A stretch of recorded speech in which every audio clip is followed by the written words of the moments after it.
Hi, this is Chung again, and today welcome back to the 5th leadership workshop. Today we will be talking about how to handle your fear.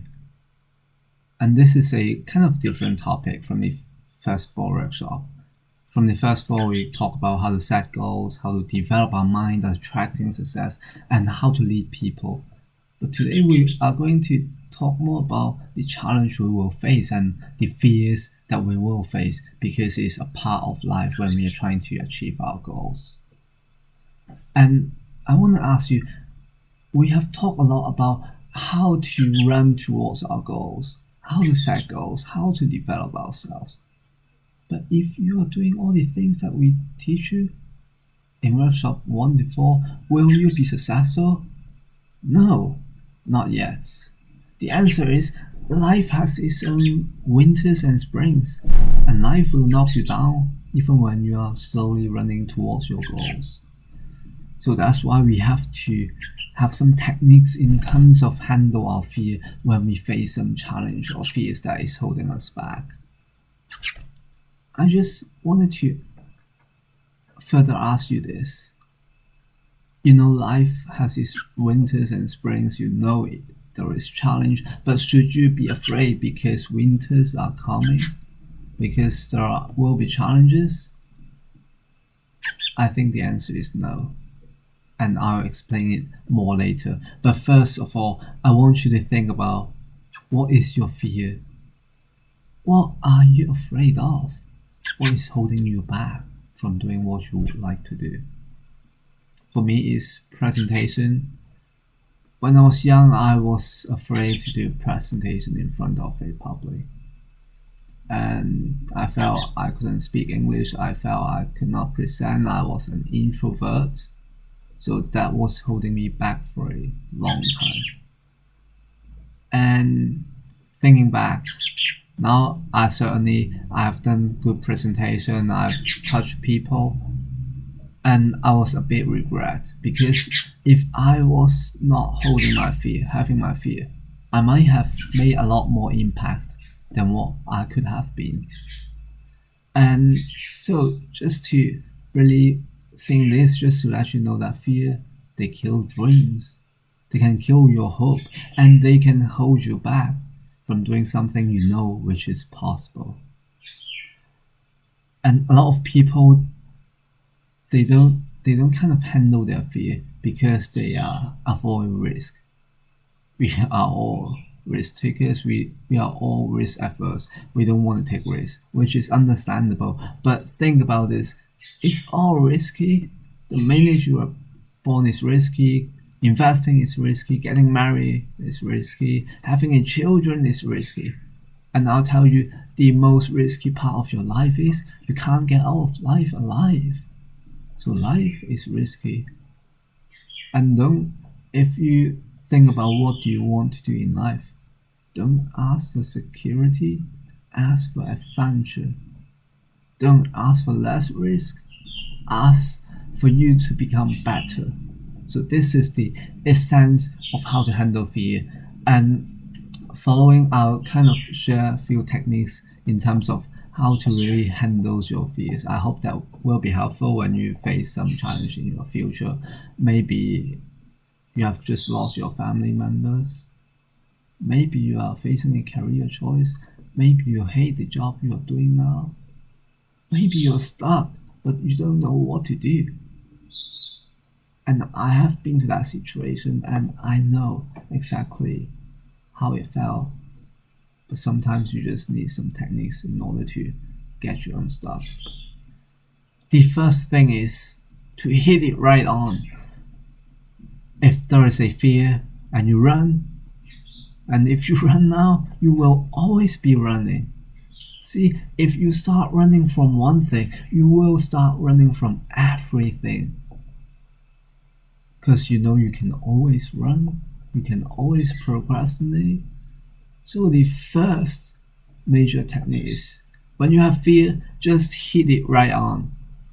Because if you don't, you're not paying the price of kind of hiding for one time, you're paying the price of hiding for every time in your future.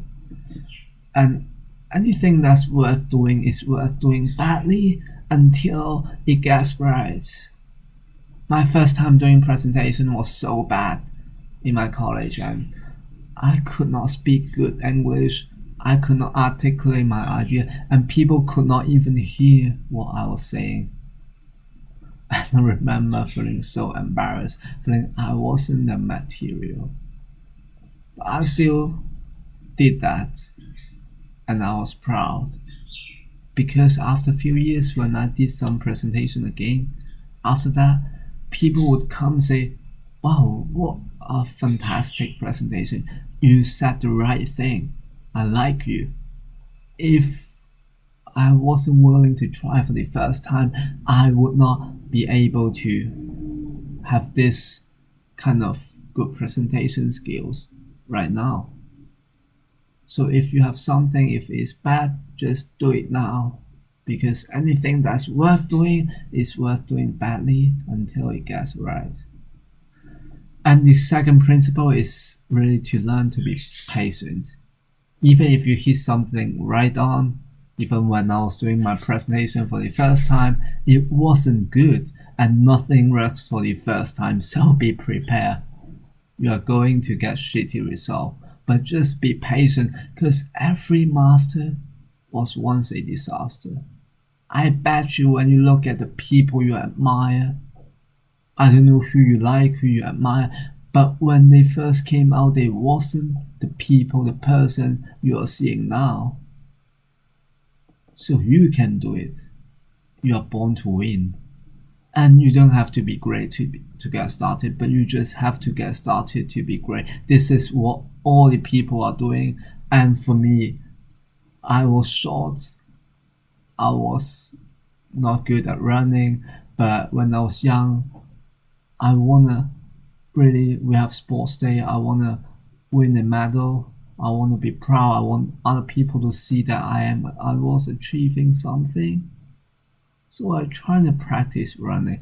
I try so hard to practice to run, to prepare for the sports day for 2 years. For 2 years before school, I would go to the sports ground, run a bit, and after schools, I would wear the uniform and my leather shoes just to go out for a run.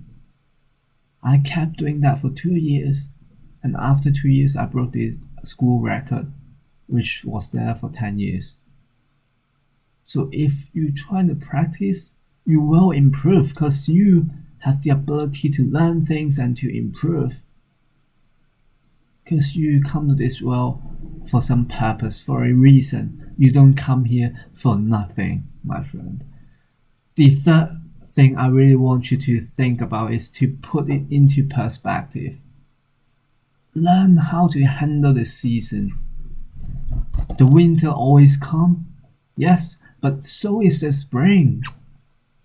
So, there are some bad things that are gonna happen, but there are good things waiting for you as well. And unfortunately, most of us, we have this present bias. Sometimes we thought, maybe something went wrong. It will be wrong for the whole time in the future. Or something when we did it bad for the first time, you thought we could not improve. But it's not. And also sometimes we think we are very passionate about something, but after a while, not so anymore. So you remember a lot of times we think what is temporarily happening inside us. We thought it was permanent, but in fact it wasn't. So don't think you can't improve. You can. Just prepare for the worst and harvest in the suitable time. What I'm trying to say is, for example, I have a new idea and I won't sleep to develop that idea because I know if I sleep or if I taken some time off, maybe the next day I won't be as passionate about it as yesterday. And that's why I keep doing something I like. And I spend most of my efforts and my time to that because I put it into perspective. If you want to ski, you can only ski in the winter time. And if you want to study, you can only study when you are a student. So just know what kind of stage are you in, and put that into perspective. And you just need to know that the night will finally pass. All the things that you are afraid, they will pass, and everything they will pass. So when you play. When you have fear, just handle them and they will pass. They are coming here to pass, not to stay. And trying to treasure the time. Because once they pass, they can never go back. And so does all the experience you had. And so these are the three things. And finally, I really want to go back to talk about to develop your mind. Remember to consciously develop your mind. Don't wish things were better. Don't wish things were easier. Wish you were better. And just remember, if you change for the better, everything will change for you. Don't complain. Don't say it's too hard. I'm fear of that. You just need to change yourself in order to change the other things, and just think about the worst possible outcome. Years ago, I got a scholarship for me to go to Sudan for 6 months, and as you all know, it's a poor country which has civil war going on, and it was my first time going to Africa. I had other better other offers, which is safer. I wouldn't say it was better to go to Japan or Korea, but I was really curious. I want to know about Africa. So I thought about the worst possible outcome. What is the worst possible outcome? The worst one is that I die. But if I did not go, I might regret for my life. So after I consider I weigh these two options, I think about the worst possible outcome, I decided to go. And I never regret that. So I took the risk. I know life is risky, and I took the risk. And I just really want you to really think about when you face some difficult situation, think about what is the meaning of your life. Start to build yourself up. Start to work on yourself. Don't care about the others. You don't really need the others to build you up. You have to be self-motivated to build yourself, to do self-development. Sometimes the only good things that you know or you hear will come from you only. And if you don't program your mind will be programmed. So I urge you to develop your mind, because this is the weapon you can use to handle your fear. And so these are the 4 principles I've shared. First one, if you have fear, just hit it right on, because if you don't do it now, you will not do it. And next time, you will also run away from the problem. The second one is to learn to be patient. It might not work for the first time, very likely, but you just got to know that every masters, they were once a disaster. And the third thing is to put it into perspective. Everything will pass. Do the right things at the right time, because maybe in the future you will regret if you don't take the action. The last point is that I have been stressing a lot is to develop your mind. This is a weapon. This is your $1 million asset. And this is why people pay Obama, pay billionaires for their mind. So these are the 4 things. And I really want to tell you that I understand maybe you are facing some challenge. And I have been to that situation. I know it's tough. And from time to time, I still have that situation. I try to kind of want to handle my fear. Sometimes I can't, but I try to tell myself I have to build myself up.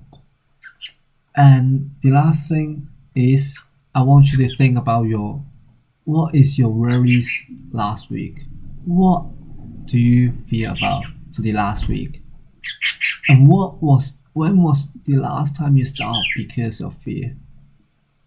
What would it be if you did not stop? And what are the things that you are bad at? If you understand these questions, you can change it and you will be someone you like. Thank you so much for listening again, and I'll see you for our sixth workshop. Bye.